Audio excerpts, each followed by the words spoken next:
जब कोई super power global conflicts में उलझते हैं क्योंकि वादा वो पीस का करके आए थे और अब वो केओस में उलझ गए हैं क्योंकि हार्श रियलिटीज बहुत अलग हैं। डोनाल्ड ट्रंप जो एक पीस प्रेसिडेंट का एम्बिशन लेकर आए थे, अब उसको सार्थक होने में इसराइल और हमास का जो 20 पॉइंट प्लान उन्होंने दिया है वो बीच में खड़ा है। ये जो प्लान ट्रंप लेकर आए हैं, जिसे वो बोल रहे हैं greatest days ever in civilisation, इसके ह्यूमैनिटेरियन, पॉलिटिकल और जो मिलिट्री चैलेंजेस होंगे उनको मैं एनालिसिस पूरा करके बताऊंगा। अगर ये वीडियो आपको पसंद आए तो हमें लाइक शेयर सब्सक्राइब जरूर करें। ट्रंप के प्रपोजल के हिसाब से वो हमास को डिसआर्मामेंट करेंगे, उस गाजा स्ट्रिप को डीमिलिटराइज करेंगे और एक अपॉलिटिकल इंटरिम गवर्नमेंट या अथॉरिटी वहां पे एस्टैब्लिश करेंगे। गाजा में एक मल्टीनेशनल स्टेबलाइजेशन फोर्स का गठन किया जाएगा और धीरे धीरे इवेंचुअली पैलेस्टीन को एक स्टेटहुड मिलेगा।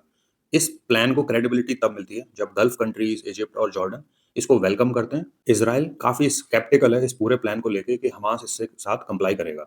यहाँ तक कि नेतन्याहू ने ये भी कहा है कि अगर हमास इसको एक्सेप्ट नहीं करता है तो मिलिटरीली वो इस पूरे जॉब को फिर फिनिश करेंगे। हमास के लिए ये पूरा का पूरा प्लान एक एक्सक्लूजन का काम करेगा, पॉलिटिकली उनके पास अथॉरिटी नहीं रहेगी और वो उनके लिए एक सरेंडर जैसी सिचुएशन होने वाली है। और अगर दोनों साइड्स मान जाते हैं इस प्लान के लिए तो ये काफी जो टूटा फूटा इंफ्रास्ट्रक्चर है उसे बनाने में बहुत सारे साल में भी दशक लग सकते हैं।